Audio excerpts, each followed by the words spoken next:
Welcome to Varsha kitchen channel. இன்றைக்கி நம்ம பார்க்க போகிற ரெசிபி சிக்கன் ரைஸ். ஒரு பிளேட் போதாதுங்க, ரிப்பீட்டாக கேட்டுக்கிட்டே இருப்பாங்க. ஹோட்டல் டேஸ்ட்டில் சூப்பராக சிக்கன் ரைஸ் வீட்டிலே செய்யணுமா? அப்போ இந்த ரெசிபி மிஸ் பண்ணாதீங்க. அந்த சிக்கன் ரைஸை ஒரு சிக்கன் பீஸும் அந்த எக்கு கூடயும் ரைஸ் கூட வச்சு சாப்பிடும்போது டேஸ்ட்டு சும்மா அல்டிமேட்டுங்க. இப்போ ஒரு கடாயில் தேவையான அளவு எண்ணெய் கொஞ்சமாக ஊற்றிக்கிட்டு 2 முட்டையை உடச்சி ஊற்றிக்கலாம்.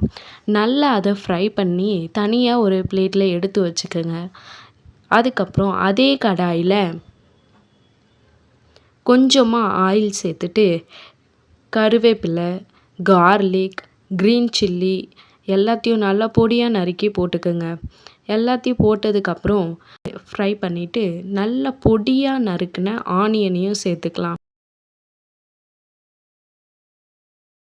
ஃப்ரை பண்ணதுக்கப்புறம் நம்ம ஆல்ரெடி எடுத்து வச்ச எக்கு அதையும் சேர்த்துக்கலாம். அதுக்கப்புறம் நான் ஆல்ரெடி செஞ்சு வச்சுருக்கேன் சிக்கன் 65 அதையும் நம்ம ஸ்மால் பீசஸாக கட் பண்ணி அதில் சேர்த்துக்கலாம்.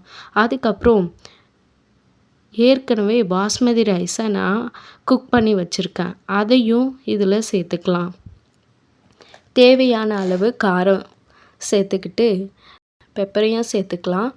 அதுக்கப்புறம் சோயா சாஸ் கொஞ்சம் சேர்த்து இதை கைவிடாமல் ஹை ஃப்ளேமில் வச்சு நல்லா கிண்டிக்கிட்டே இருங்க. அந்த மாதிரி கிண்டிக்கிட்டே இருக்கும்போது கடைசியாக நம்ம கொத்தமல்லி தழையை தூவி இறக்கிடலாம். இதில் நீங்கள் தேவையான வெஜிடபிள்ஸும் ஆட் பண்ணிக்கலாம். நான் கேரட் போட்டிருக்கேன். அவ்வளவுதாங்க, சூடான சுவையான சிக்கன் ரைஸ் ரெடி.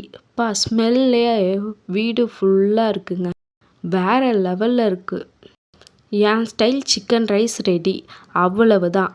இதை ஒரு பிளேட்டில் போட்டு கொடுத்து பாருங்கள், சும்மா டேஸ்ட்டு வேறு லெவலில் இருக்கும். நீங்களும் வீட்டில் ட்ரை பண்ணி பார்த்துட்டு எப்படி இருக்குன்னு கமெண்ட் பண்ணுங்கள்.